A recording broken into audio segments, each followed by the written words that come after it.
Hello, friends! Welcome to episode 136 of Storyteller Conclave. It's a show all about helping you run the best tabletop role-playing game that you can, whether you're a new storyteller or dungeon master learning the craft, or an experienced storyteller looking to take your game to the next level. I'm Sarah. I'm Rob. How are we doing, Rob? I'm not doing too bad. Yeah. But I did want to say before we get started, one of the things that we do before our live show is that I usually run about 10 minutes of audio of music, and it's arcane anthems that I always put in there. And I run through just a loop. I'm going to be updating that loop so you guys aren't hearing the same old thing, like 14 different versions of it. Because I haven't gone back, but Weston is the author of Arcane Anthems, and you can find him on Patreon. Unfortunately, he had a recent medical emergency, and I had some surgery. He's doing okay, but we would like to wish Weston and of Arcane Anthems a speedy recovery. It sounds like he's doing all right, but I hope he's able to get back to producing music and continuing his and us continuing being patrons of his. So that he can keep creating great music for RPGs. And if you need background music for your games, I highly recommend going over and listening to his stuff. Some of the stuff is very comedic. I played a little bit of it, but not a lot on the as pre-show music. But it's amusing. He does some great stuff. Yeah, absolutely. Get well soon, Weston. Yeah. So we haven't any games. Really, the last week has been nothing but work. And, we're in that weird holiday place. Yeah. My game was supposed to be last weekend. Yeah, it was. That did not happen. And then I, 2 days before my game, I had, two separate people go, so I might have COVID. Yeah, we definitely had COVID in one place. We're going to put the kibosh on that, so... Yeah, definitely make the safer side of that. So. Yeah, definitely. It's disappointing not to play, and I think some of my players... I got a little salty, but it's not directed at anybody. It's just... We haven't played since September, and I would really like to. No, all of us would like to play. We are in that weird spot. And but no, absolutely. December is always a weird time to try and squeeze a game in, either right at the beginning or you have to wait to the end. Yeah, everybody's got family going on and such like that. So. Yeah. But it is what it is. Yes. We'll get around to it. Of course. Hopefully, I'll remember how to play Savage Worlds by then. I think you'll be fine if my wife can remember the rules. And she hasn't even read the book. I was like, pop quiz at dinner. Yeah. No, it worked out great. And it's funny. It's telling. Savage Worlds is not hard to get into. It's really nice for that.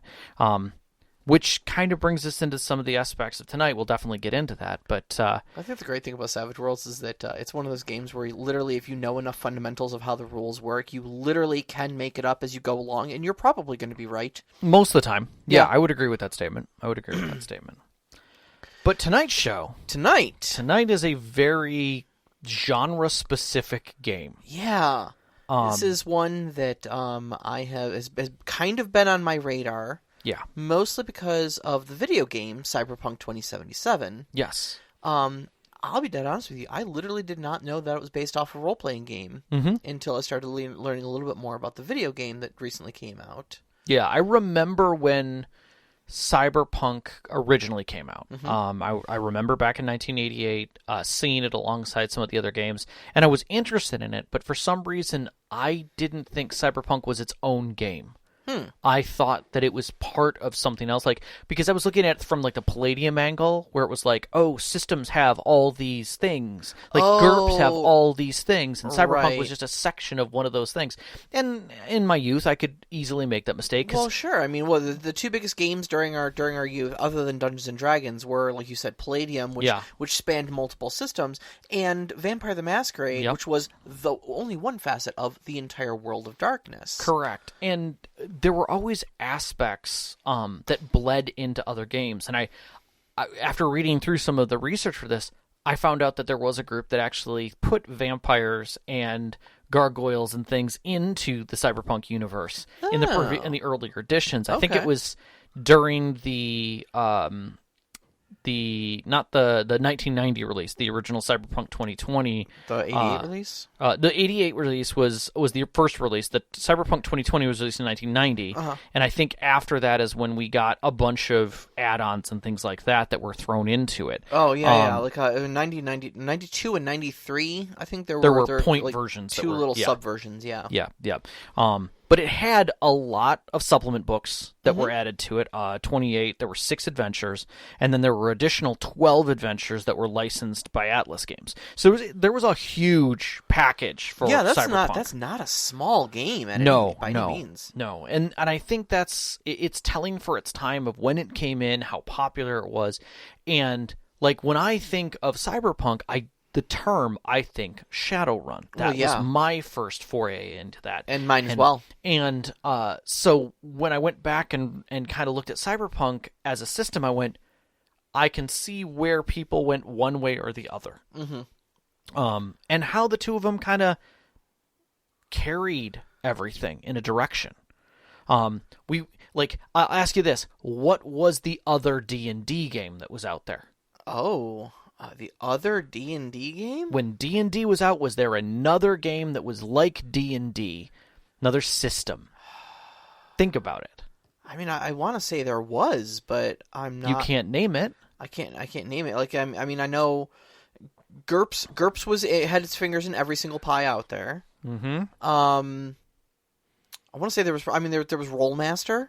Rollmaster was a big one. Fantasy Palladium was the other. Fantasy Palladium, yeah. Because that's where it started. The actual Palladium. But most people don't think of fantasy when they think of Palladium. They think of Rift. See, and I've actually played Fantasy Palladium before, yeah. But it's not what you think of as a direct, like, in line with fantasy of D&D. Yeah, I mean, I guess maybe the reason that name didn't come to mind, even having played it, was that the way you phrased your question kind of made it seem like it was a peer, and it never was a peer. And that's the thing is D&D was peerless in the fantasy genre.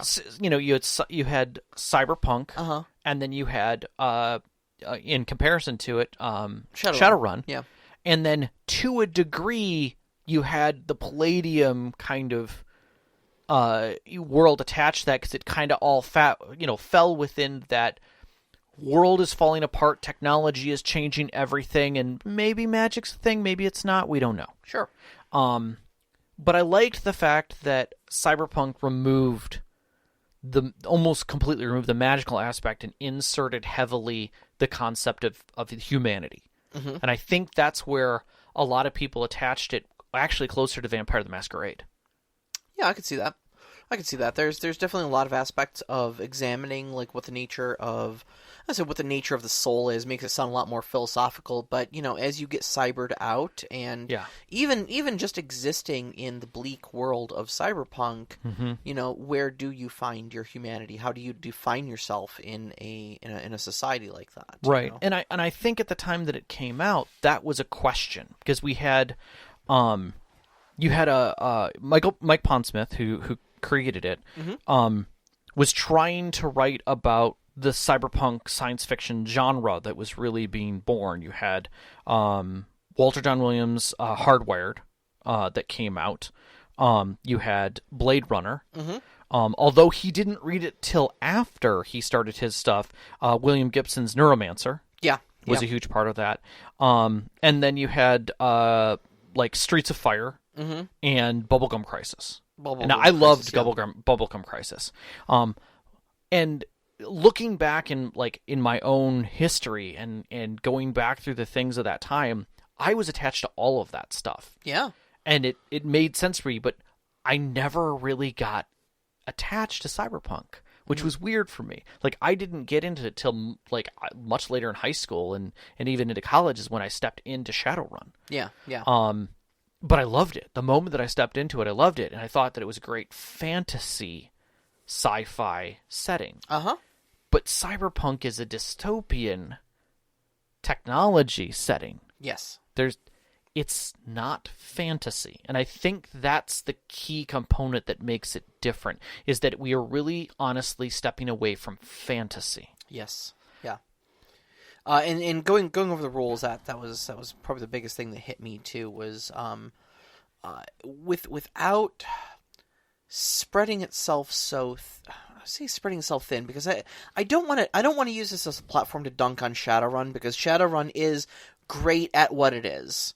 And it's a very beloved system. I love it too. No, I love Shadowrun. I will not dunk on it at all. But the one thing I will say about it, though, is it's got its irons in a lot of different fires. Mm-hmm. You know, you've got not only this, you know, corporate dystopian future with cyberware and you know, things like that. But you've also got you know, your magic, and you've also got the metahumans, and you've got, of course, the Matrix, you know, running the Matrix and stuff like that. So you've got all this technology and stuff like that. Cyberpunk, to me, really felt like, when I was reading it over, like they just took the core of what makes the cyberpunk genre, cyberpunk with a small c, Correct. genre, you know, including things like Cyberpunk Cyberpunk Red, Cyberpunk 2020, Cyberpunk and Shadowrun, such like that, and cut it down to its barest essentials. And they're like, look, we don't need all the stuff about magic. It's cool, but this is not that story. Right. You know, right. We're going to focus on what happens to real people when this all happens. Right. And I think that was one of the kind of really neat aspects of it is that it followed a timeline. Like the stories the story progressed as the game came out. Yeah. So you had, like, by the time we get to Cyberpunk Red, it is 2023 to 2045. That's the time space. Whereas where it started, let me go back and look at this, because Cyberpunk itself was set in the 2030s. So we're kind of pushing ahead in time now to 2045. Yeah. And we're explaining what's going on. Why it's red is because we've had global wars. We've had global famine. We've got space stations that, you know, if they don't like something, are firing particles out of space to the Earth in populated areas, you know, because nothing falls to Earth like a rocket as a freaking tungsten rod. Yeah. And you know, and then just straight up nuke. A nuke goes off in Night City. Yeah, basically in the space between the city that sits between modern day LA and San Francisco. Yep. That has like 5 million people currently, I want to say. Yep. But it had a lot more before that. A nuke goes off. Yep. Corporate war escalated. Yeah, to a ridiculous point. But like the Middle East is glass and radiation. You know, there are whole swaths of the United States that are just not habitable. Yeah. That are just gone. It's a bleak future. Yeah, you know? Japan's a major power. China's a major power. Russia didn't fall apart like we expected it to. Like the U.S. fell apart. And now it's just the corporate U.S. kind of a thing. You know, South America is just in shambles and war. But things are getting better. That's the thing, is that we're at that cusp where things are finally starting to make a turn. And it's that struggle. It's not showing that life is going more into the shitter. It's the turn up that we're doing right now. Humanity is making the turn. Yeah. We may not all be coming together and, you know, and Hakuna Matata, you know, kind of kumbaya, let's make the world a better place. It's not that kind of making it better.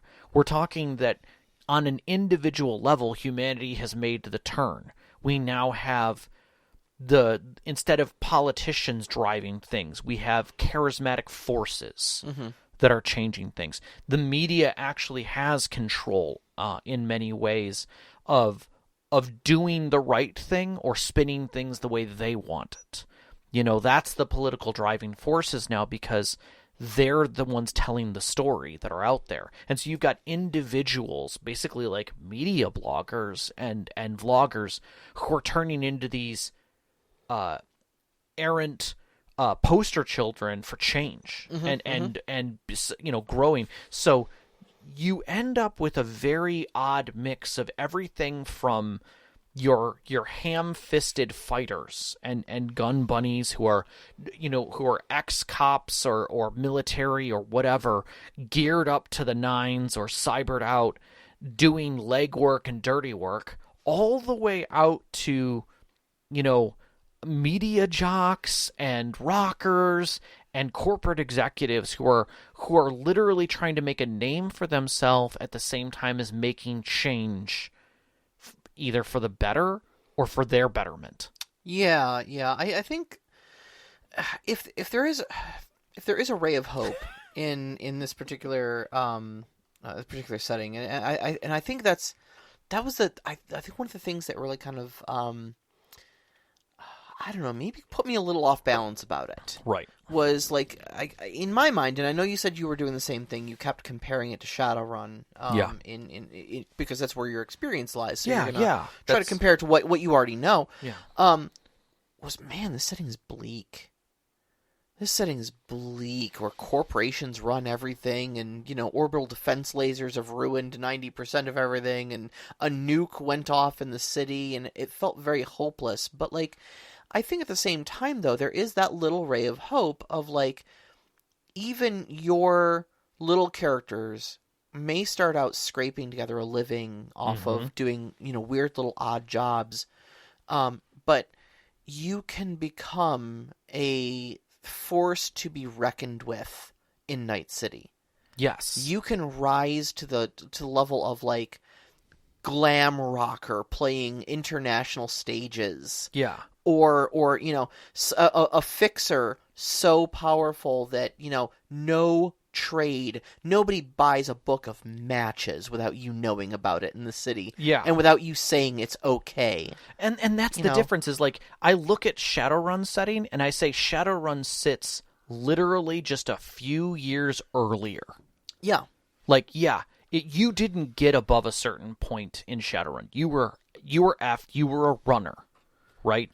Maybe you could get by with some dollars, maybe you could go out with some glory, but that was about it. Here, that the tables have changed. Mm-hmm. The corps now run a lot more, but there's a lot less for them to run. But see, for me, the main difference between Cyberpunk and Shadowrun, though, is that Shadowrun has that fantasy element that separates it from reality for me. Correct. So, you can say, well, yeah, the world went to crap. I'm like, okay, I can see that happening. It's a dystopian future.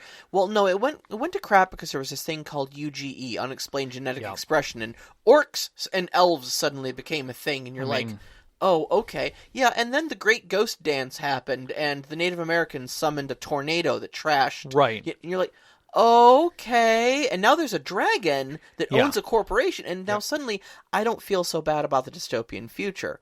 Right. Cyberpunk, I can kind of almost see happening, No, 100% I agree that it is a gritty realism that makes sense. That's why I feel worse about it. Yeah. Know? Well, and not only that, but the way they I'm gonna just do it again. In one case you have essence. So as you gain cyberpunk, you lose your own cyberware. You lose your body parts and lose essence, and basically a bit of your flesh goes away. So therefore, you no longer are really tied to this inner magic in your soul. Mm-hmm. Okay, whatever. Sure. You'll break down. There's some problems. In Cyberpunk, you're not losing essence. You're losing humanity. You're losing your damn mind. And then in that, you're losing your mind. You get psychosis. All of this makes complete sense. There are literally whole people whose their job is to hunt down people who have broken their brains with how much cyberware they've put in. Yeah. And succumb to cyberpsychosis. And they are, of course, these roided up monsters with super strength and monofilament whips hidden in their hands. But they're not just twitching because they don't have their nervous system anymore. They're literally losing their minds and just going on rampages like monsters. Yeah. And I think that right there, again, ties it back to a very gritty reality. Mm-hmm. And honestly, I can see a lot of people stepping away from that. They're not interested in that. That's too close to home. Yeah, yeah. I think what changes it is the rules. And I'm not saying the mechanics. I think that's what starts setting it to a heroic setting, a for lack of a better term, a rocker setting. Yeah. Yeah, and because I think this is where you kind of get your glitz and your glam from. It's style over substance, right? Attitude is everything. Well, I love style over substance because it doesn't mean you have to do it right. It just means you have to say that you meant to do it. Yep. You know, oh, we didn't finish the job? Yeah, I planned it that way. This is why. You know, you crashed your super expensive car into the front of that building. Yeah, but it looked awesome when I jumped out wielding those dual pistols, right? Attitude is everything. Attitude is Never everything. Look at the explosion. Yep. Always put your glasses on and scream, you know. Live on the edge. Be as fast, as hard, you know, have as much, you know, have the biggest car, have the fastest ride, have the biggest, you know, have the most glamorous trench coat. You know, you go to the party, you push the envelope as hard as you can, you know. And then rule number 4, break all the rules, which I think is funny because it's not only saying that to like break the corporate rules, break the legal rules, break those things, but like societal rules, break all the societal rules. Yeah, look, it's post-apocalyptic essentially. Like, just do what you need to. Well, I think it's post. Yeah, like we pushed past Mad Max. Mad Max finally came out of the desert to Night City. And now Night City is here. And the wasteland is still right there. Like, he can see the wasteland, but he's like, I'm not going back out there. Some people have. That is their choice. But the others who have stayed have changed things. And have taken that energy. And I think that's wonderful. And the only thing I want to talk about that's mechanic-wise before I let you go on about the mechanics a bit. Is within the mechanics there's something called life paths. Yeah, it's kind of a part of the character creation system, and I was really intrigued by it because for me, like, cyberpunk is not my main genre. You know, it's a genre I find a little difficult to get into. You know, we all have those things. Some of us don't play space games. Some of us don't play horror games just because our imagination just doesn't jive with it that well. Right. Cyberpunk is one of those ones I find a little difficult to get into, and so reading over the life path system, it's a set of connected charts essentially and random roll tables that will take you through. Even if you're just picking things, selecting them off instead of randomly rolling them. It will walk you through the life of your typical cyberpunk character. Of, you know, what were you know, did you grow up destitute? Were you a corporate, you know, child born with a silver spoon in your mouth? There's a traveler aspect. There is, yes. And what it gives is it basically hands on a platter to the storyteller elements. So that there are automatic hooks into the story. Yes. And I love that. I love when a system of mechanics can give a storyteller and a player a place to connect that is beyond the dice, that are beyond the mechanics of how to fight or punch or charm or something like that, that actually puts the story back into the character. The one that I loved was one of the questions is like, who's your biggest enemy? Yeah. And then the follow-up question is, what's going to happen when they show up? Yeah. And the answer was like, you know, guns blazing, or I go to ground, or, you know, but things like that. But, you know, okay, so what's your relationship to this enemy? Are you just going to go into berserker rage if you see, you know, enemies from this certain gang or this certain corporation or something, you know? Yeah. Yeah, and I loved looking at that, and it made me immediately go back to, this is one of those systems that I would love to take, that I'd love to grab and shove into something else. The only thing that I didn't like about it was that, unlike Traveler or like BattleTech, the life path system doesn't come with any mechanical benefits or really any mechanical effects whatsoever, other than the fact that it tells you essentially what your origin story is. Right. But there's never a place in there which goes, okay, well, you lived a life of hardship, so you get +1 body. Or you lived a life of privilege, so you get +1 willpower or something like that, you know? Right. I'd have maybe liked to have seen something like that, a little bit of gameplay element taken from your upbringing to show that it influenced who you were. I can see where that would be like a natural thing, but to me, I don't think that that's the right angle. This life path is meant to be the role-playing aspect. Sure. It's meant to give you as a player, even if you're selecting it, right, a way of saying, this is my connection with the story. I'm going to go through these steps because it's part of making my character. Mm-hmm. I don't have to get any benefits from this to make my character challenged or not challenged or have a love interest or have a hate interest or whatever as it goes through. But it gives me that connection to the story, and by not making it a mechanical connection, we are no longer min-maxing. That's a fair point right there. So it removes the mechanical aspect of roleplay, and that's why I'm saying that this is an important thing that should be added because to at no other point games. are you looking at it and going, it would make sense if I grew up on the streets, but to get the +1 I need to be a corporate exec. Exactly. Yeah. And that's what I think starts to separate this system, even in its mechanics, to put it right back in the middle between roleplay and tactics. Yeah, okay. I'll agree with you on that one. Fair point. It helps solidify that position and actually elevates it more into the roleplay aspect and story aspect, in my personal opinion. Yeah, absolutely. Absolutely. It's a pure roleplay mechanic. Right. The whole life path thing. And I think it's brilliant from start to finish. The other thing that I like about this is that the roles that are involved, not the roles, because they're not classes, they are,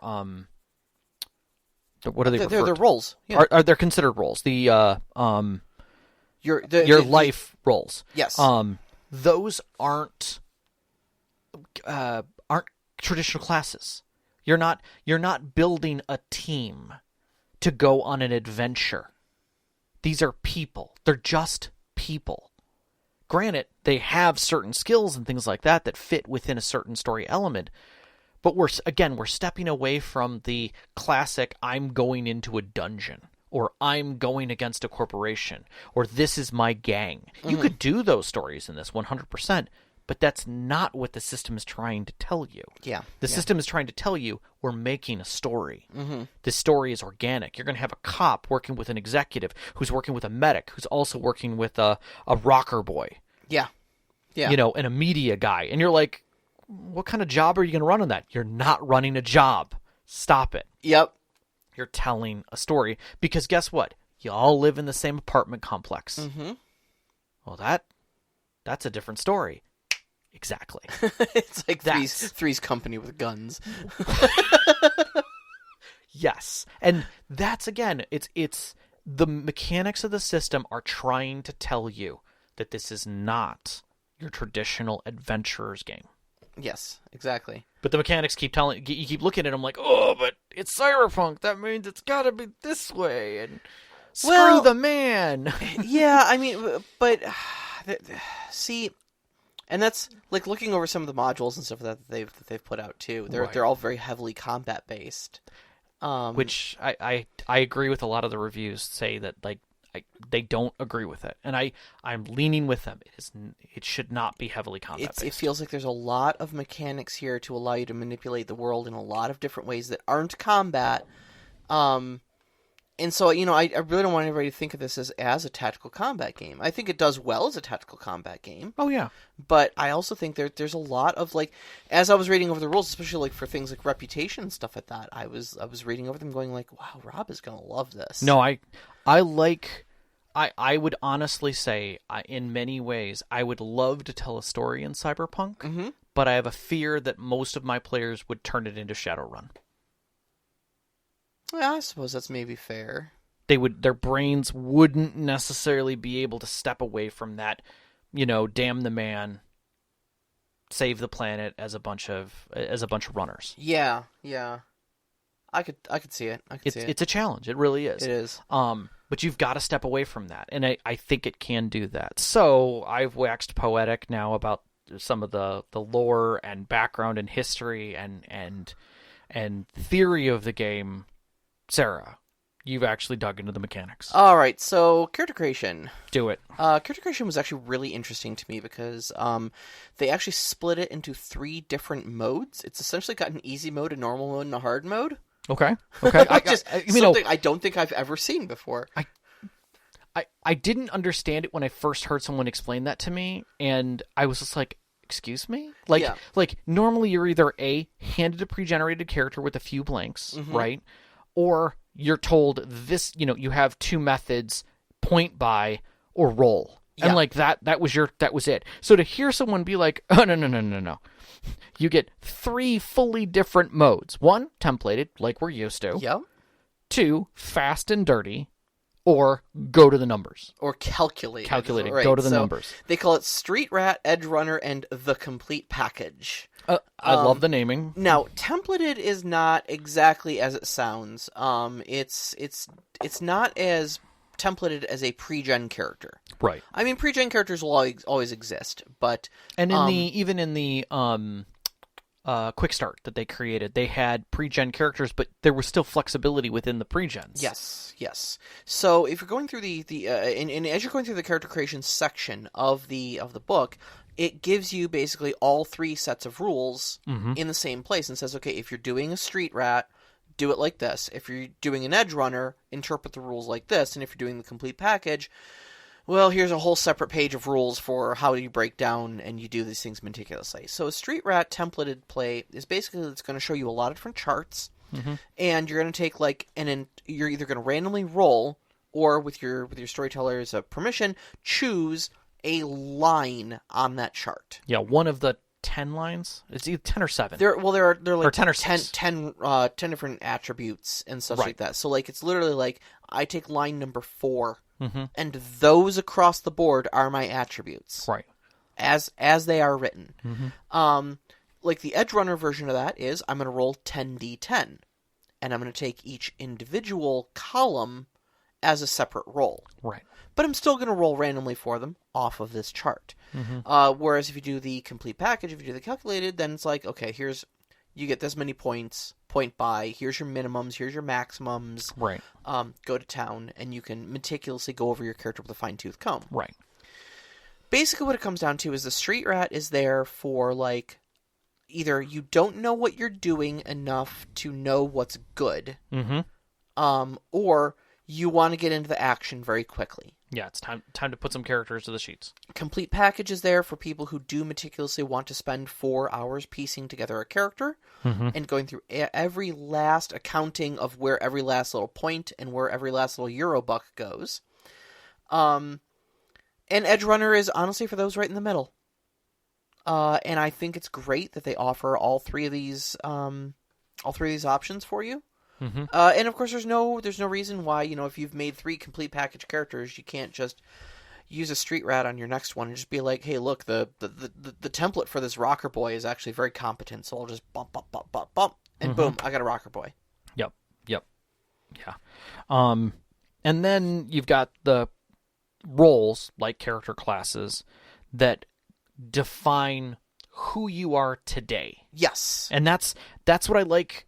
That was another thing that got me is that this is you at this moment in time. You could become something else after this. And that's a key component to the way that the story evolves and that your character evolves, is that you have these different types. You have rocker boys, solos, net runners, techs, med techs, medias, execs, lawmen, fixers, and nomad. Each one kind of fits a type, from bards and fighters and mechanics and healers. But as you evolve through them, or even if you just have the points to do it, you can say, I started out as a media, right? Where I was an information dealer. I had a camera system or a recorder of some kind, and I was streaming. Like we are technically medias right now. Right, and we're getting out information, and I'm digging deep to find about corp stuff and what's going on and the corruption in the city. Sure. But it doesn't mean that after so many years of doing this, and maybe enough points and everything that I have, that I can't just suddenly flip that over to a rocker boy. Like, maybe I suddenly become, like, I start, a band follows up behind me. And now I'm like this beat poet. Yeah, you roll straight from the fame you earned as a media into using that as your own platform to broadcast your own stuff. Now suddenly you're a well-known rocker boy. Yeah. The thing about the roles is it's basically like you said, what you're known to be doing today. So people will look at you and identify you as a rocker boy. They're not going to be like, oh, you're also, even if it's a higher level, even if you've got a higher rank in media. They're going to be like, oh yeah, that's that guy who used to be a media.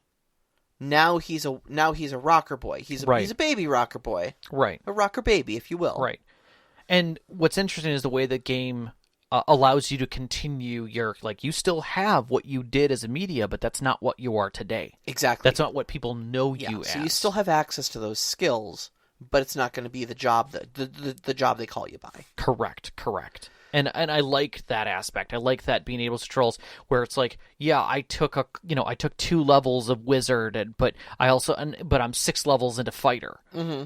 Oh, well, what are you then? Well, you're a battle mage, I guess. No. Yeah, exactly. This literally says this is your role and what society knows you as, and that's what I think is neat. It's a skill set that sits you into a position of societal appearance. And that's a huge thing about this game, is the way society looks at you. Yes. And that whole connection between you and humanity and societal view, I think, is super important about this game. Yeah, absolutely. And now the thing about these mechanically then is that your role will also kind of denote certain special abilities upon you. Mm-hmm. And so you have a rank in your role, which will go up to a maximum of 10 during gameplay. Mm-hmm.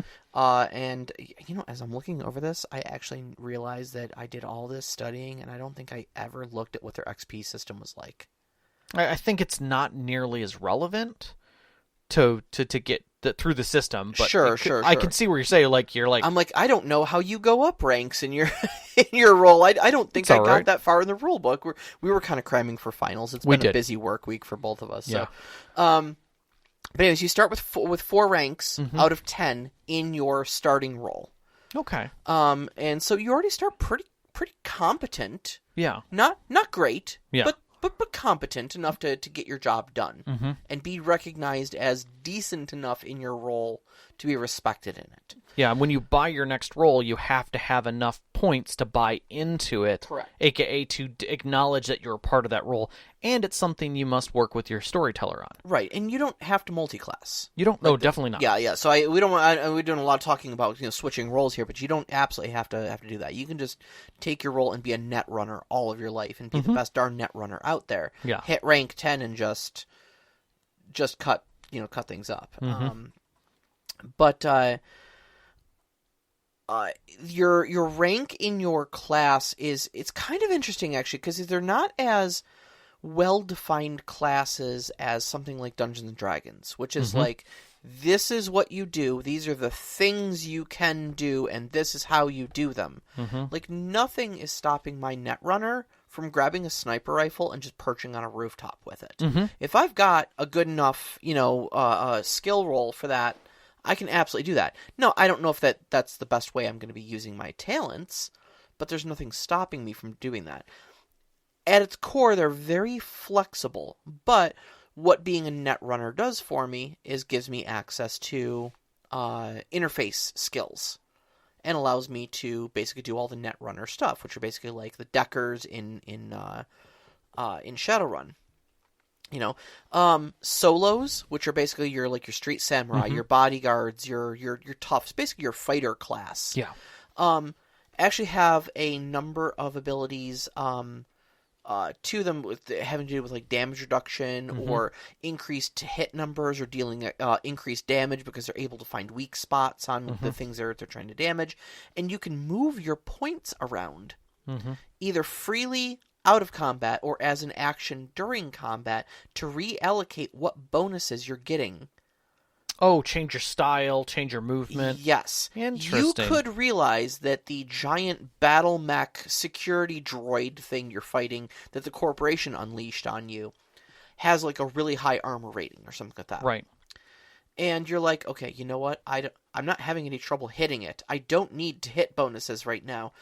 Because I'm a rank 7 solo, I've got 7 points I can allocate to various combat bonuses.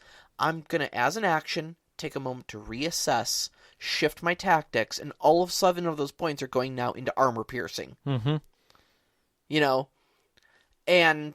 that's just something you can do as a solo. That's cool. I like that shift. I think that's the thing about the roles, is that ability is unique to the role. Yes. And it allows like I think it's the rocker where it's charisma based. Yes, the rocker boy is very charisma based. The media is also heavily charisma based. Yeah.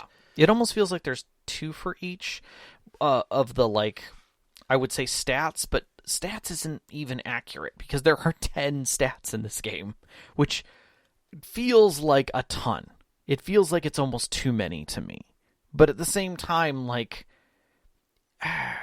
I like some of the additional stats. Like, you've got your intelligence, your dexterity, your willpower, your tech, which I guess is kind of intelligence.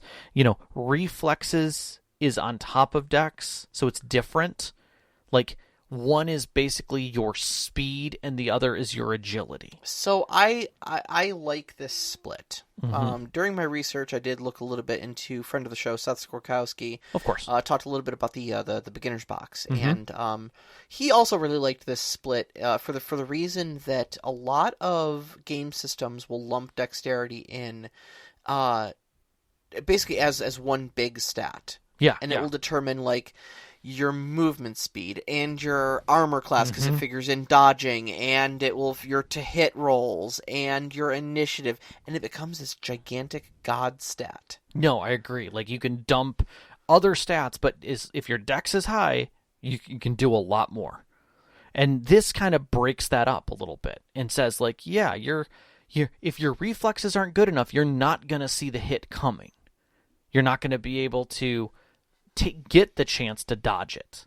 And that's what I think is needed. Then your dexterity is, can you move out of the way of it? And that's neat. That's like, it really does break it down. And again, your movement is separate to that. Yes, exactly. And I think that's kind of a cool concept because it brings you back to everyone is different and unique in their build. You're never going to see, like, all fighters are very broody. And all people who use, who have dexterity are just really fast. Yes. Yes, exactly. Like, okay. So it breaks it down a little more granular, but I don't think it's bad because every one of I think the rest of the gameplay is so relatively easy to grasp that I don't mind having 10 stats, Yeah. You got cool, willpower, luck. Luck is a stat, but it's also a pool of points that you can spend basically 1-to-1 to gain bonuses on your die rolls. Refills at the beginning of every game session. Which is great. So it's an out-of-character bonus sort of thing. Right. Movement, body, and empathy. Which I thought was kind of neat. Yeah, I like that it's cool and not charisma. You get a couple drive stats. Right. You got your hit points is derived by it's a chart. Yes. And if I've got one gripe with this game, it's its prevalence of charts. It does have a lot of charts. Is that your HP is calculated by cross-referencing where your body and your will stats are and referencing a chart. And it's not as simple as, like, multiply them together and divide by 2 or something like that. It's like unique. It's unique to those values. There didn't seem to be any rhyme or reason to where they were, other than higher values gave you more hit points. Yeah, it is a non-derived number. Yeah. It's a progressed number set. And then you've got a humanity score, which is another thing. We kind of talked a little bit about cyberpsychosis earlier, and this is kind of where the main things come into. Humanity kind of acts a little bit like Essence in Shadowrun meets Sanity from Call of Cthulhu. So you lose humanity when you install cyberware. When you install most cyberware, medical mods and stuff like that. And I thought, as a transgender person, it was very nice of them to include that modifying your body for, like, gender-affirming surgeries and such like that does not hit your humanity. Correct. Because it makes you happy. Yes. It makes you more human. Yes. So, yes. Those don't, but things like, I'm going to replace my arm with a pneumatic hammer. No. With a rifle in it. Mm-hmm.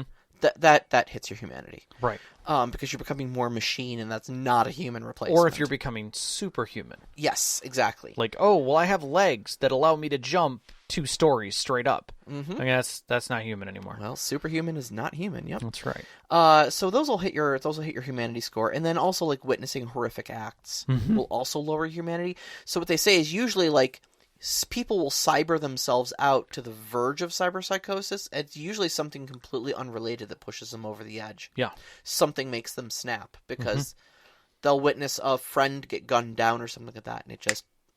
Yeah, there was a really interesting write-up that a guy did about he had a group that were police officers and media who were investigating a series of murders just on the fringe of Night City at these warehouses. And they were trying to figure out what was going on, and they eventually uncovered the fact that a corp had basically taken a bunch of outside raiders from far away, brought them in, effectively did a mind wipe on them, cybered them out as defensive drones, if you will, but still had them as meat so that they could, take care of them and figure things out and get them better programmed than just computers. Sure. And be a little less virus related. And unfortunately, their raiding group was a traveling group, attempted to raid the facility they were at. One of them killed someone they knew, which set in motion their psychosis, which went through all of them, because eventually they were fighting each other. And so you end up realizing that just this like is dominoes. Exactly. Yeah. And it becomes this huge turf war, but you realize it's not a turf war, and then you realize that these guys are working with the raiders now, but they're also losing their mind, and it's a huge, empathy strike at the same time. Yeah. Yeah. Pretty brutal. Yeah. So really when it comes down to it though, so you've got these 10 stats, you've got a number of skills. There's again, very reminiscent of Traveler.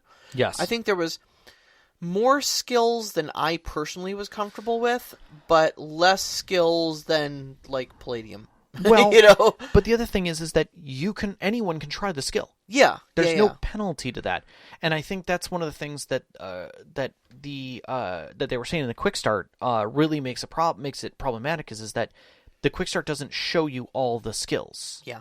And some players think that they just can't do things because they're not quote unquote proficient in it, or their character wouldn't know it. It doesn't mean you can't try it. Right. The only thing you can't try is net running, but that's just mostly because you don't know. You literally don't have the port in your head. Yeah. So, but basically, your resolution, when it comes down to it, is very simple. It's stat plus skill plus a D10. Yeah. And that's it. You're just going towards a target number, what they call difficult value, or a DV. Right. And so this will range anywhere from low teens to as much as 30 is a legendary task that you're. But they do give you examples of what they are, and then they also give you what the detriments that can affect it. Absolutely. So of what might reduce your ability to do it versus making it more difficult. Sure, ideal situations or adverse situations or something like that as well. There's critical success and critical failures. So on that D10, since that's the die you're rolling for all these, if you roll a 10, it explodes once. Okay. So it's a critical success. You'll get the 10, and then you'll roll it one more time and add that value. Okay. It is the exact opposite for a critical failure. If you roll a 1, it explodes once. You roll it again and subtract that value. Pretty straightforward. Yeah. So you can still actually critically fail, and if you've got enough points and the difficulty value is low enough, you can still succeed with a little luck. In fact, you almost want that second die to come up a 1, because then you're only subtracting 1 from your roll. Right. Versus it just being a horrific thing. How bad was it? Exactly. And the other thing that concept is that if you roll a 1 and you still succeed, maybe it only removes 2 points from it, but you still succeed, it adds flavor. Sure. Because now you can say okay, well, what happened? How did you fail this? It's that moment where you accidentally knock something over and you reach down, you catch it real quick, and you're like, oh god, okay. Nothing bad happened. You're right, and you set it back. This is still not a good situation, and I'm still embarrassed as heck. Yeah. But nothing bad happened. Yeah, exactly. And then combat steps into that in, again, the same kind of ease. Yeah. It's not a challenging step. It's a D10 plus your reflex to start. For initiative, Yep. Again, most common. Very familiar 1 move plus 1 action on your turn. Makes sense. So it's basically like D&D without the bonus actions. And then pretty much everything you're doing in combat is also a stat plus a skill plus a D10.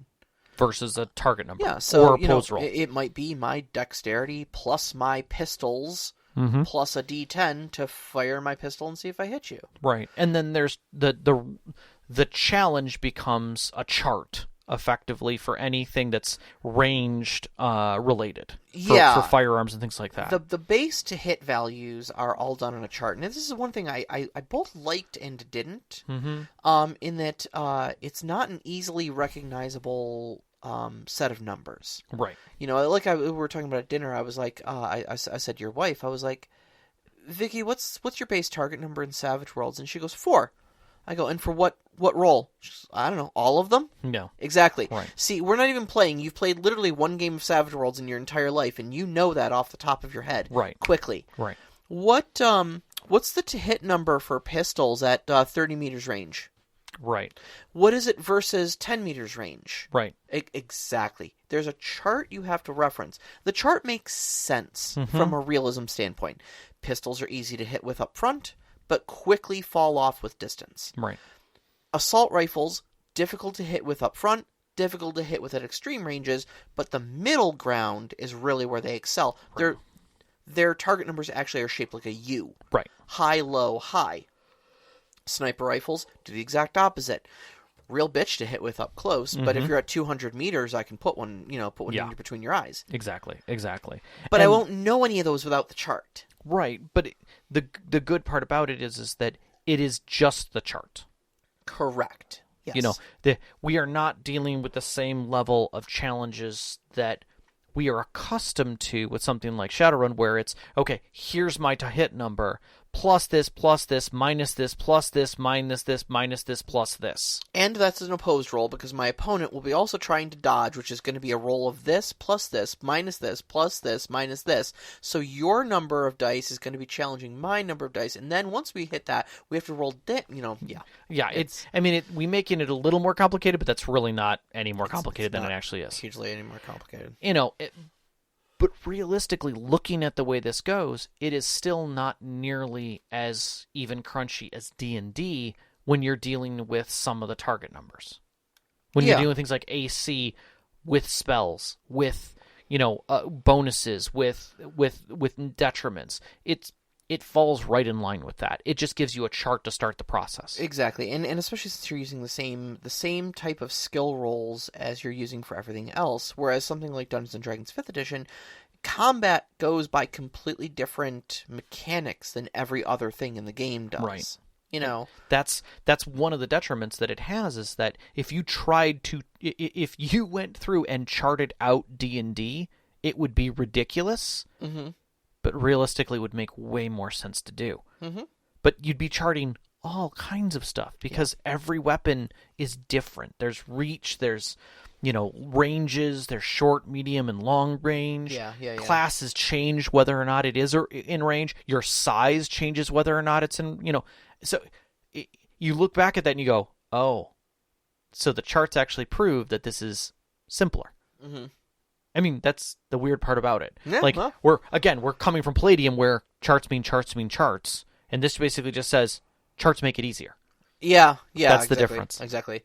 There's a certain aspect to that. The one thing I did like, though, was that basically weapon types have damage values, and the same thing with the ranges too. Honestly, really, they don't make a lot of difference between, like heavy pistols is just a category of weapon. Mm-hmm. They have a range that they follow. Mm-hmm. They have a damage value that they have. Yep. And that's it. Yep. Like, there's no difference between this heavy pistol and that heavy pistol. Are they a heavy pistol? Yes. Here are the rules for them. Right. And that slims things down, speeds things up. Yeah. All your damage is done in D6s. Mm-hmm. And if you roll any 2 dice, no matter how many D6s are hitting the table, if 2 of them or more come up on a 6, you have a critical injury. Mm-hmm. And those can get bad. Yeah, real fast. So the one thing you have to remember is that this game is very, very lethal. Your average hit points, this is a lot like when we talked about Call of Cthulhu. Mm-hmm. You have it's like, okay, 30 hit points. Cool. Is that a lot? Depends. Yeah. Yes and no. Are you tanking a stun gun? Sure. Are you tanking a rocket? No. Exactly. Yeah, two assault rifle bursts will put down a character Absolutely.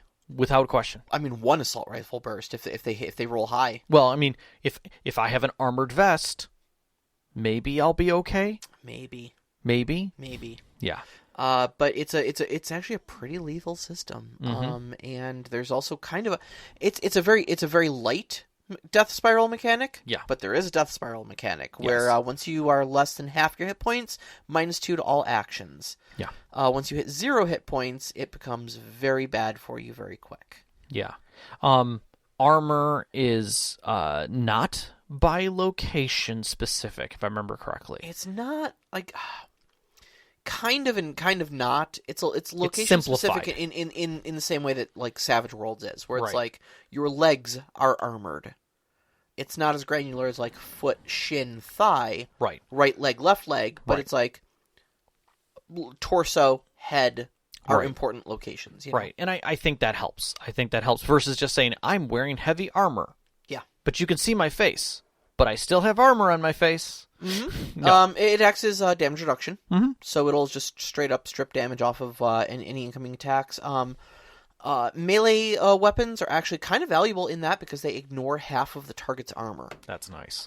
So getting in close with a sword on an armored target can actually be of great benefit to you. And then, of course, there's a whole section of martial arts versus brawling. There's martial arts skill. There's like 4 different, I think, martial arts styles you can use, and those give you some certain techniques. Bringing back the Palladium martial arts. Yeah. And I I like think that. it's just detailed enough. It gives you some cool maneuvers you can do that are more than just what brawling will do for you. That's fun. I like when systems do that because it adds flavor to it. Yeah. But like when I was reading about it, I was thinking like, I don't think it was necessary. Like I think it pushed it a little too far into the let's get a little specific. You know, like if all my guns are just 3 categories of effectively of weapons, you know, why do I need multiple martial arts? Well, there's only 4 martial arts styles. Right. It's like basically like defensive, offensive, balanced, and I don't know, something else. I didn't really look over them all that much. I more or less I was trying to learn them very quickly. So Right. But I did know like Aikido and Judo were 2 of them. So Right. maybe it's like one's grappling and then one's like striking and one's defensive sort of stuff. But I don't know. I think it's as detailed as it needed to be. Like Without going too far. Yeah, like Okay. this isn't Ninjas and Super Spies where you Oh, have Lord. 110 different martial arts styles in that book. Right. This is like 4 of them to give you some options, and here's a couple extra maneuvers, and that's as deep as we're going, buddy. You That's know fair. Judo. Congratulations. I know Kung Fu. Yeah, exactly. So that's combat, basically in a nutshell. Okay. There's a reputation system. Which I love. You know I like reputation systems. I know you love reputation systems. And it's kind of fun, actually. Mm-hmm. In that it's a little fast and loose. Yeah. So it's on a 10 scale. You start at 0. Right. Because you're an unknown on the streets of Night City when you first start the game. Do something noteworthy. I don't know if that's good or bad. Yeah. They both serve as reputation Correct. to you. Correct. Whether you're a saint or a sinner, do something noteworthy and it will get you noticed, and that gets you rep. Yep.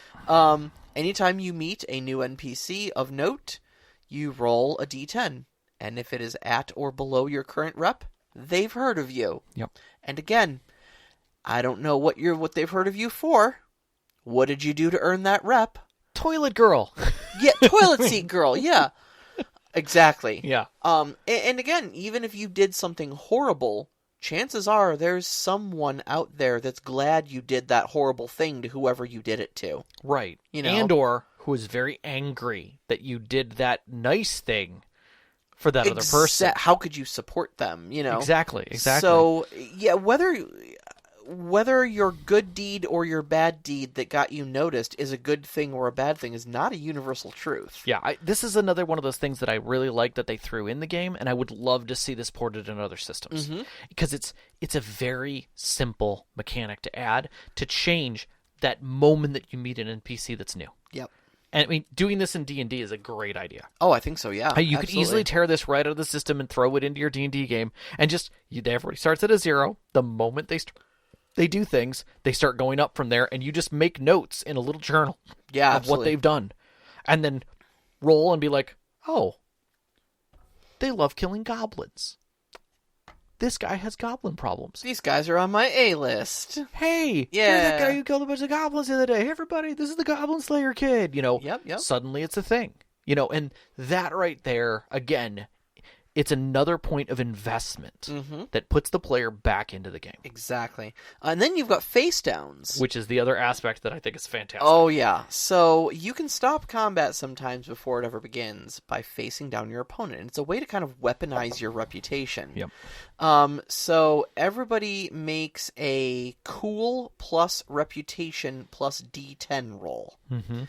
And the loser can either back down from the combat that may be about to break out, or if they insist on pushing, they're going to take -2 to all future actions versus this opponent until they've defeated them once. Essentially, if you bloody your opponent's nose, you realize they do bleed like everybody else.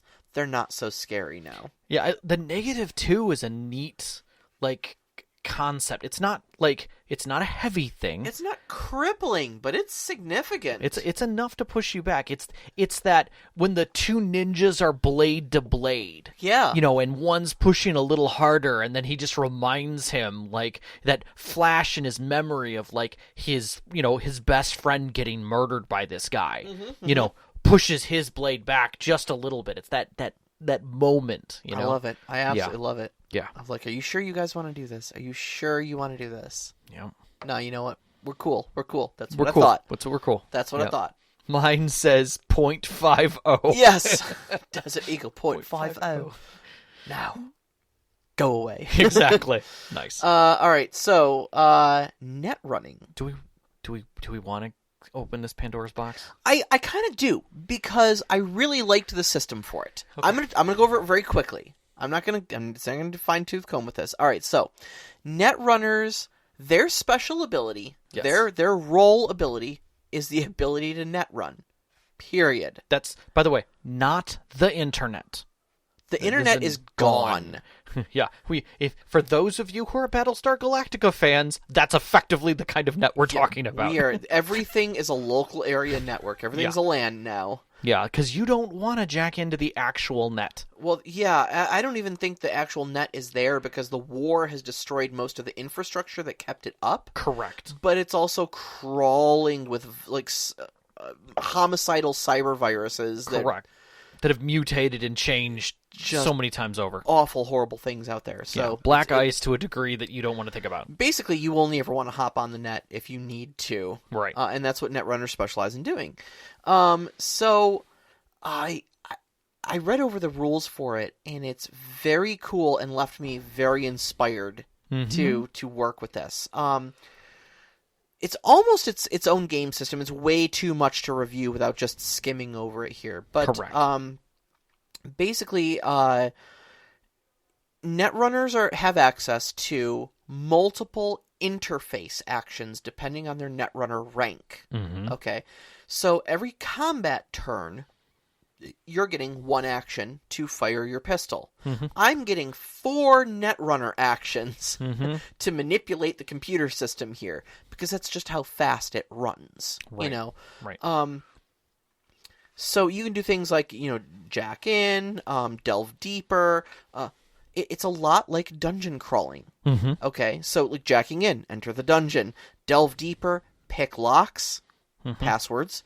Fighting or evading monsters, like your intrusion countermeasures, your black ice. Stealing treasures, like files. You can do things like, one of the big things is like access points. So on the local network here in this corporate building might have their electronic locks. It might have access to their cameras. It might even have some security turrets built into the ceiling if they're really tight on security here. Fire suppression systems, conveyor belts. I may be able to hack in there beat up some ice or maybe just slip past them or something like that, get access to those turrets and turn them on the corporate security. Totally Flip possible. the friend foe. Yeah. Exactly.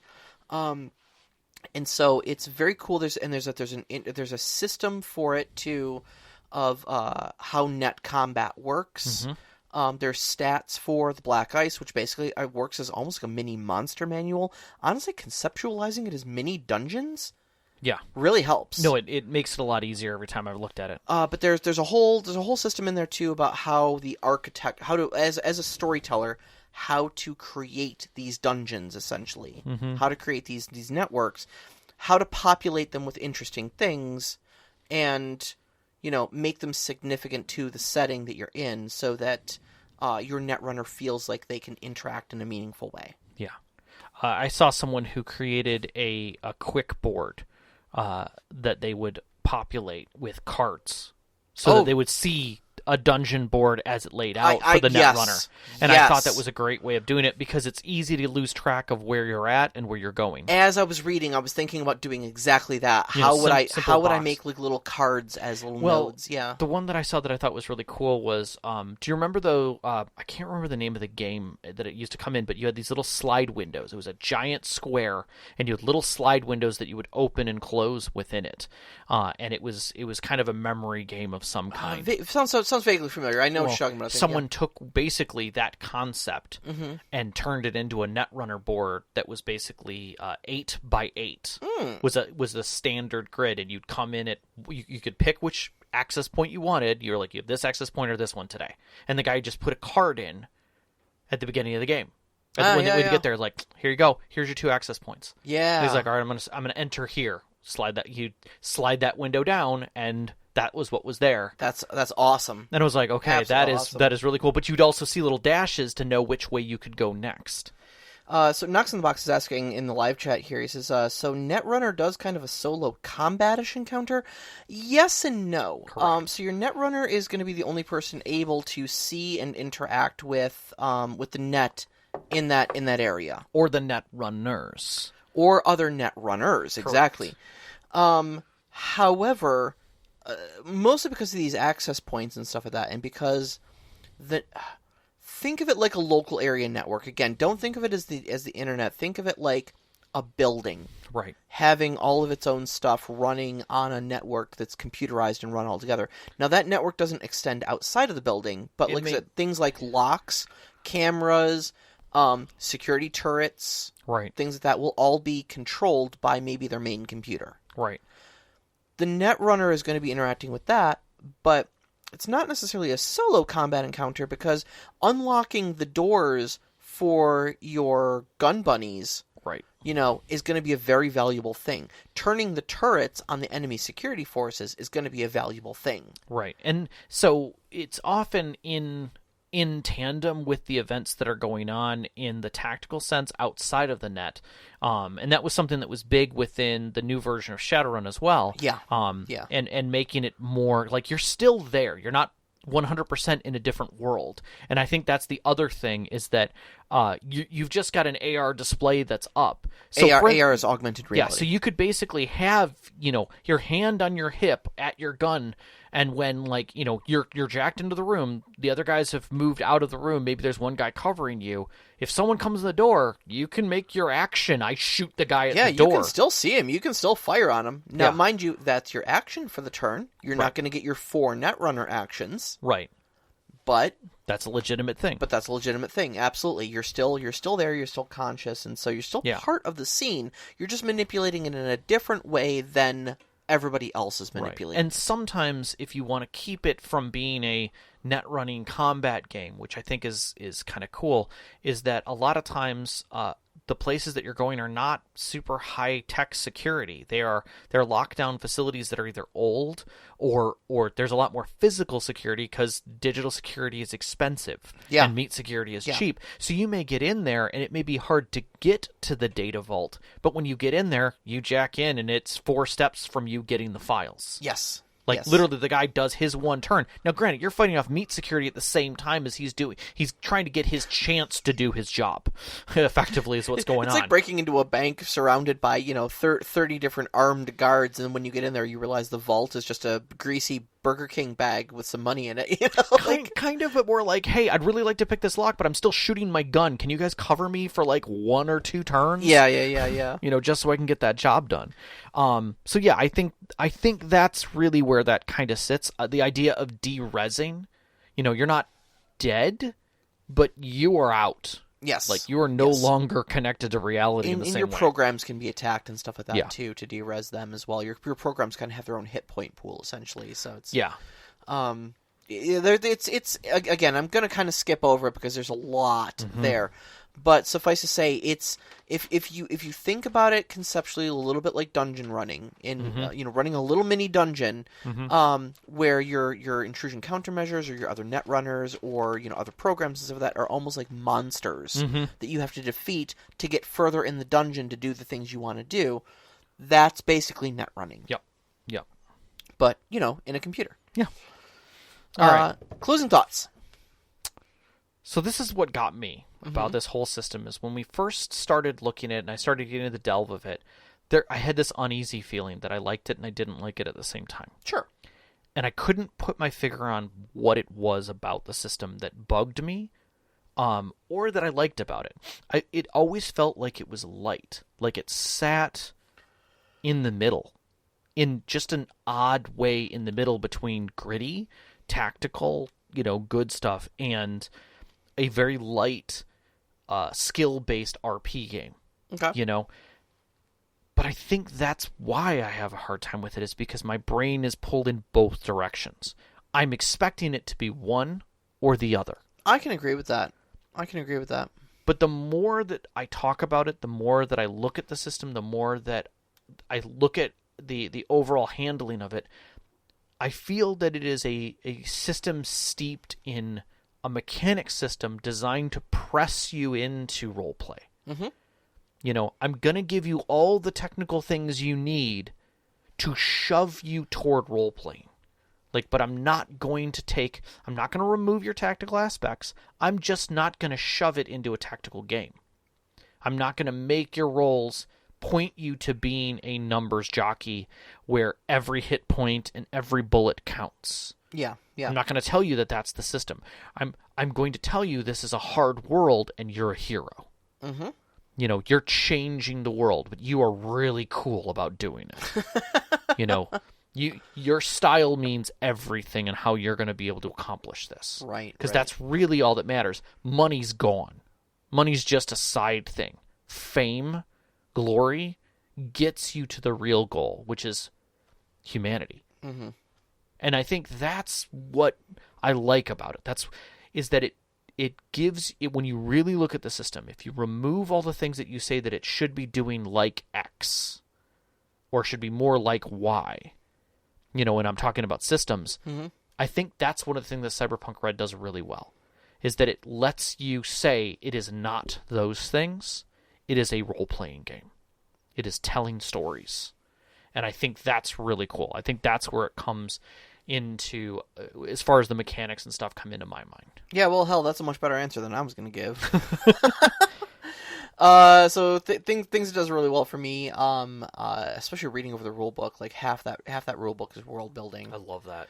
Even in the section that was in the rules, there was quite a bit of world building. Yeah. And showing why the rules were there and what they represented and such like that. Yeah. The artwork was amazing. It is. The artwork has always been amazing for Cyberpunk. It's a look and a feel that you can't get past. It's difficult to go 5 pages in this book without feeling cyberpunk. Yeah.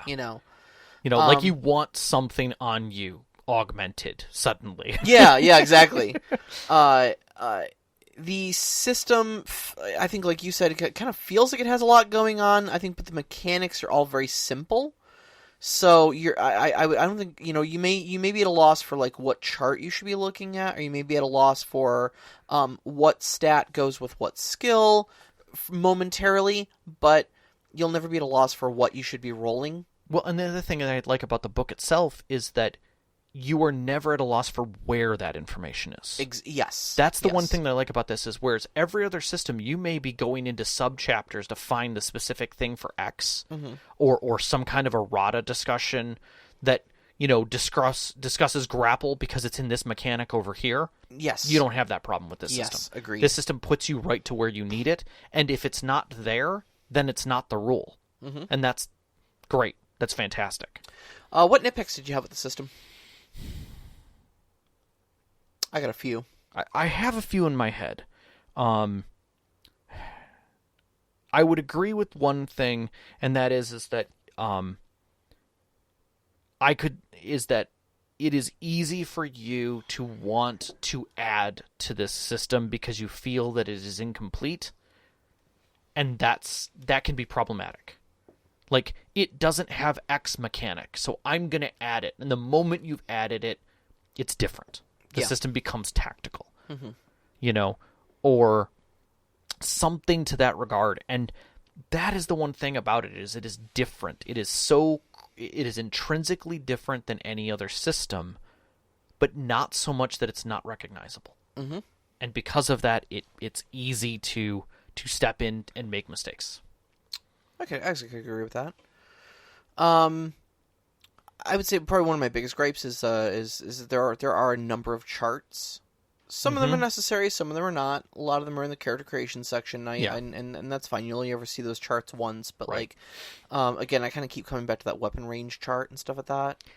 And it's just it feels like it could have been more streamlined. Like you could have at least just told me like certain range increments and give it like a +1, -1, +1 again, or something like that.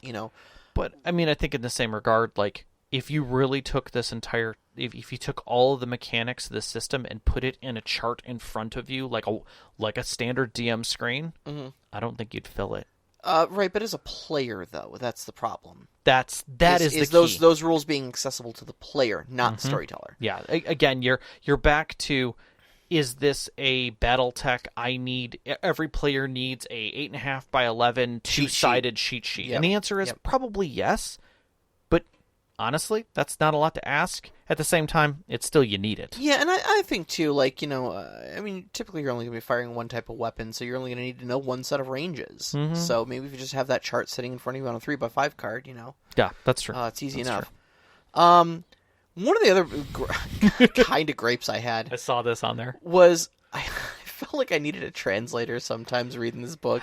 Like, I know I put this as a pro, that every page of this is dripping with lore, but it gets to be a detriment sometimes, especially if you're not super into Cyberpunk and this is like your first interaction with it. Yeah. It's like, If you want to razz the Grims, you've got to be the best Chodunk on your cobble that you've ever seen. And you're like, I don't know what any of those words meant, buddy, but you sound really enthusiastic about it.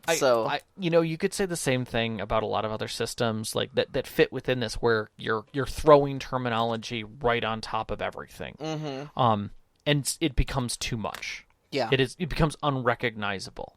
And I agree with that. At the same point, like it keeps you in the setting. It does. It's a minor gripe. Right. It's a minor gripe. Like if you walked into a den of millennials, there's a whole language there just as much as anywhere else. Well, there is, but here's the thing though, is that you understand it. It's a subtle form of gatekeeping, right? Yes. In that, like, at first when I cracked the Cyberpunk book open and started reading it, I was initially very turned off by it. And I was like, oh god, it's going to take me forever to get through this if every single paragraph is like this. Now, luckily it wasn't. No. But there was enough of it that when I first read it, there was a culture shock moment of, I wanted to put the book back down and just be like, screw it, but I have a podcast to do, so here we are, Fair. And, like, well, okay, so you know what a big Wheel of Time fan I am. Yeah. And how much I've been, like, kind of pushing for, I want everybody to watch the show because I think it's great. But I'll be dead honest with you. The first time I picked up Eye of the World, the first book in that series, I did the exact same thing. Set that right down. Because they were talking about the Aes Sedai, and Shaitan was breaking the world with Luzthar and Telamon, and he was channeling Saidar and Saidine, and I was like, what is any of this? Yep. Literally, what is any of this? And now, I mean, I know what all of those words mean. I know who all of those characters are. But did you understand anything I just said to you? Not at all. Not at all. Wait, the Aes Sedai I do know Aes about. Sedai you recognize because you watched the first episode. I watched the first episode, so I know what the Aes Sedai is. And I understand that like evil is coming again. Like the Lord of whatever. What I'm saying, though, is that the number of buzzwords that were in the prologue. Oh, God, yeah. Not chapter 1. The prologue made me just shut that book and put it down because I was like,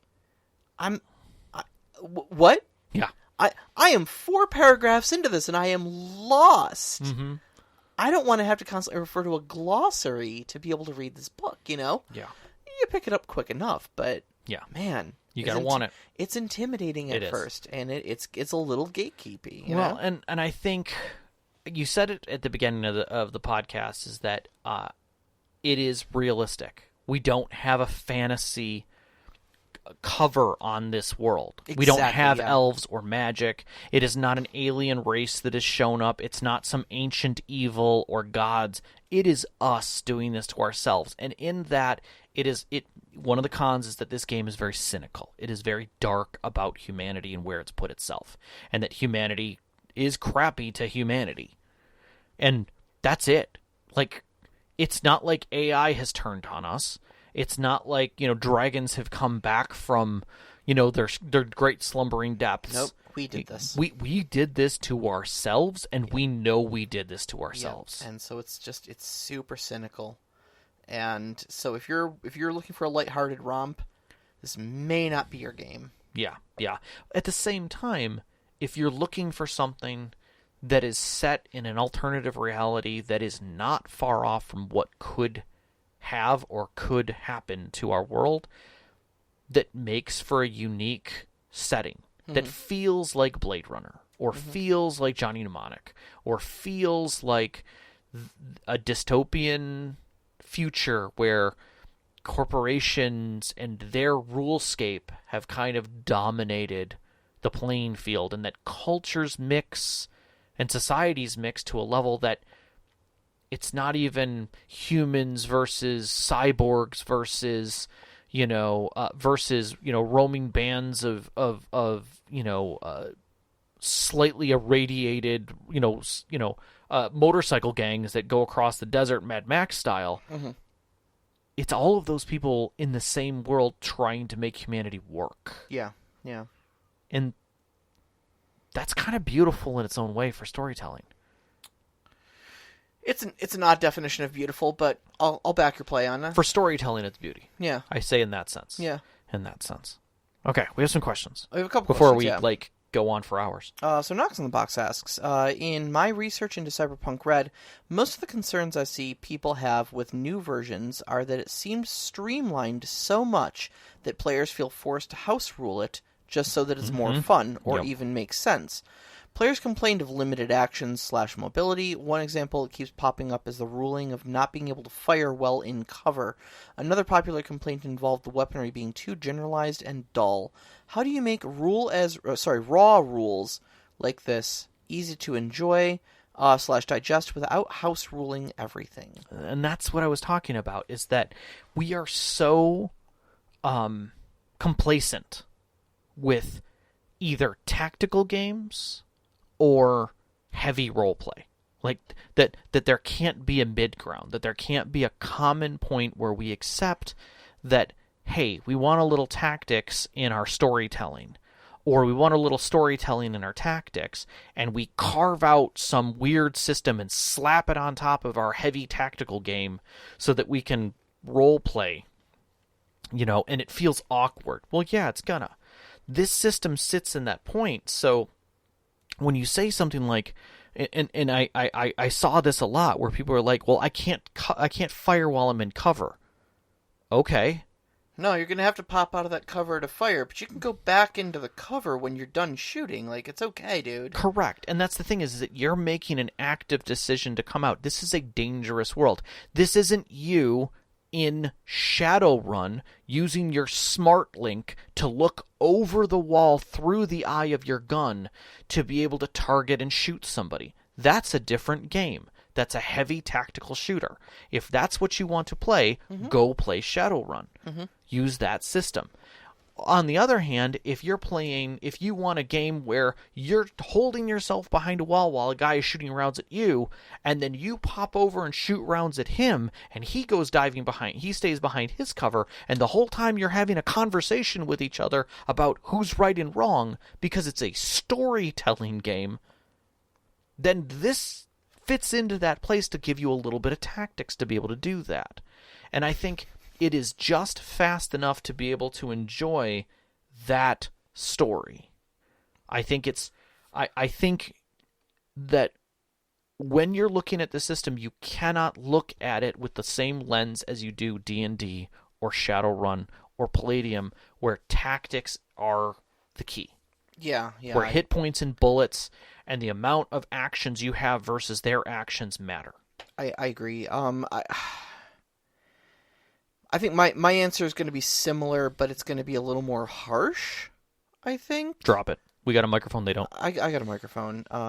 So, look, if generalities in stats makes you feel like the system is incomplete, I've got some real bad news for you about how other systems with far less detail are accomplishing so much more. And this is one of the reasons why, like, I love things like Savage Worlds, with just bare minimum mechanics in them. You know, no, I agree. Because honestly, what does it matter the difference between this heavy pistol and that heavy pistol? Yeah, okay, we made them all the same. Does that make the game more boring? On the surface, maybe, but that's kind of where your storyteller's job is, to come in and be like, to not be, he's using a heavy pistol, and being like, he brandishes his Colt Anaconda at you. Yeah.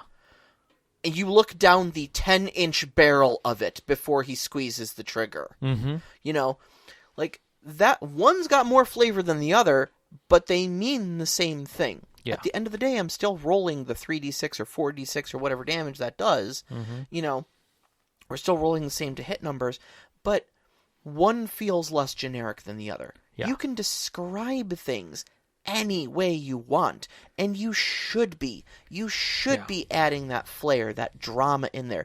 You don't need rules to make your game detailed and dramatic and exciting. But, and this is the part that gets me, is that the people who are like, I want the difference between the Ares Predator and the AK-47 and the, Steyr AUG, because those are all different guns with different bullets and different chambering and different fire modes and different everything else. And so if a guy is going to be using this, I want to have that customized level of my abilities through this firearm to be specific and crunchy and numbery. And okay, then you're playing Counter-Strike. Yeah. You're min-maxing to a Counter-Strike level. That's not what the system is for. This is not a simulation of realism. No. Look, all of those weapons you just mentioned use similar bullets to put those bullets into other people. And honestly, if you fire any one of those three at an individual, they will effectively do the exact same thing. Exactly. In the same amount of bullets. The difference in the physical trauma you were going to create in that body that you hit with it, or that object you hit with it, is not going to be statistically different between 3d6 and 3d6. So, at this point, it is really up to your storyteller to give you that difference. If that's the type of game that you're looking for, maybe I, as a storyteller, acknowledge that. Do we need to start doing something? I've got an idea. Okay. Where on the scale of verisimilitude does this sit? We have to have. I think we have a scale now. 4 or 5. Okay, where one is one is a gun exists Oh, and 10 and 10 is okay, if it's got a 10-inch barrel, it functions like this. But if it's a 9.5-inch barrel and fires these type of cartridges, it functions like Are the hypersonic rounds? Yeah, exactly. Are you using a 4x I'd say scope it's a or a 4 or 10x 5. scope? Yeah. I say it's a 4 or 5. I think there's enough detail in the combat system that it still feels tactical. It still feels active. A lot of similarities to things like Dungeons and Dragons. A lot of the adventure kits and stuff current like that. Dungeons and Dragons, I will say. Current Dungeons and Dragons. And the starter kit and stuff like that come with maps with grids on them and stuff like that. So they encourage that style of adjudication in their combat rules. But again, I do agree that like the rules are stripped down to the aspect of like pistols are the same. There's 3 different types of pistols, but that's it. There's 3 different types of pistols. There's a couple different types of submachine guns. There's a couple different types of assault rifles. There's 1 or 2 types of sniper rifles. You got like rocket launchers and miniguns, and that's it. Yeah, that's everything. Yep. I think it's fine. I think it's fine. Yeah, absolutely. So 4 or 5. Okay, I agree. Overwatch. I love this question. The cyberpunk genre as a setting was established in 1980s and has basically has the future of the past. So when you're thinking of cyberpunk flavor and themes fit into the world today, how can you use that to tell a better story at your table? So back in the 80s, we had a vision of what 2020 was going to look like. It's called retrofuturism is Correct. The word you're looking for. And so we're now telling stories of what we thought the silver jumpsuits of today would look like. How can we... And the question is how can you use that to tell a better story today at your table? The thing I found most inspirational when reading through this book of how to envision the world was when I was reading the net running rules. And they talked about how, first off, the internet is gone. Everything's local area networks now. But also that basically they've unified it as a single code base called Meta, which is a Linux-style, like, there's no flashy GUI or anything like that. It's all just text-based and stuff. All command line. I immediately went to thinking of that as our technology base. Everything being command line and stuff like that. And that was where I anchored my concept of where the tech is, and expounded from there. Yeah, and I think that is something telling about where our generation is at right now as a whole, where our technology is at as a whole, is that we now look at things like Battlestar Galactica differently. We look at the tech that they had. We look at tech from futuristic things like Tron was talking about AI and how intelligent systems really were and what was going in the background, despite all of the GUI interfaced excuse me, and 3D graphics that shows have given us about what the future is. This retrofuturism always seems to break it back down to command line in the end. Yeah. That's where we end up. Yeah. That no matter how much the technology gets slapped onto us, it'll always break down like a bad toaster. Well, you hear a lot of that even like nowadays about like cars. If you've got any friends who are in any way considered an auto mechanic, they'll every single one of them will tell you like, oh man, these old 1970 cars are just a wonder to work on, and they're all still working because they're easy to fix. But you get nowadays, and you need a damn computer to fix a car. Yeah, and you need a custom computer module to read what the problems are. Yeah, because you can't even get to it. Yeah. And you can't go in and fix the engine because it's all computer timed and adjusted and modulated and stuff like that. Yeah, so, it's smarter than you about the system that it's running to make sure that it continues to run. And so it's easy to imagine that when you edge towards an apocalypse, when you edge towards a dystopian future, when you do have major breakdowns in technology like that, that it would go that things would, if they didn't regress into a dark age, they would at least regress to their simplest form. Yeah. And the other thing is I think Knox makes an interesting point about the Doc Savage books, talking about the wonders being, like the answering machine was a wonder. Yeah. And we stepped from that, from the Doc Savage ages of our world's comforts being the first thing that we fixed, things that took care of the things that we didn't want to take care of. Mm-hmm.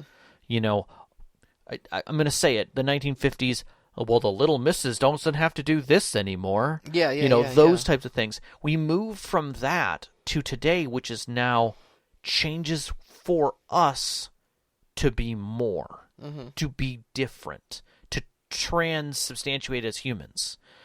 And I think this story allows us to, this system allows us to flex that. And by looking at where we believed we would be in the 80s and the cyber technology there and what ended it, and that those stories now allow us to talk about becoming transhuman, where we are no longer thinking about how humans are diverse. We are now looking at stories like, are we staying with humanity? Are we becoming something different than humanity? Are we moving humanities together? Yeah. And that's really the course of things. That's really where the stories start moving. And I like that. I think that's really where you can tell a better story at your table, because you are no longer thinking about, and I'm going to put this back to where it was, we're not talking about elves doing it. We're not talking about dragons doing it. We're not talking about gods doing it. We're talking about us changing ourselves. And that's, I think, what really makes a better story at the table. That's an when excellent it comes answer. right down to That's it. an excellent answer. All right, I'm going to get us rolling for the end here, but what's up next? So next week's topic, we're going to be talking about downtime activities. So it isn't always adventure and fighting and stuff like that. Sometimes you've got some downtime. You've got a little time to spend just at home and work on maybe some projects and stuff like that. What do you do when you're not adventuring? So you can find us on Twitter at @ST_Conclave, on Instagram at @ST_Conclave. Listen to us live every Wednesday night, 7 p.m. Eastern Time on mixlr.com/storyteller-conclave. And join us up on our Discord. You can find the link to our Discord on our Twitter, as well as our website, storytellerconclave.com. We'd like to thank our Patreon members, especially our name members, Knox in the Box, Sam, the Arcane Asylum, Sparkle Motion, Vedran, and Hulavu. We really appreciate your monthly contributions that help keep all of this running. Our pre-show music is by Arcane Anthems. You can find that at patreon.com/arcaneanthems. Our intro music is Beyond the Warriors by Geefrog. You can find that at geefrog.bandcamp.com or on Google Music. And our outro music, which you're hearing right now, is Only Our Footprints in the Sand by Mid-Air Machine. You can find that at freemusicarchive.org. As always, a big shout out to our families, Vicky and Sean. Thank you so much for loving and supporting us. All of our friends who sat with us at our tables over the years, giving these great stories to share with you, as well as you, every single one of our listeners. We love you so much. We love you. Good night. Good night.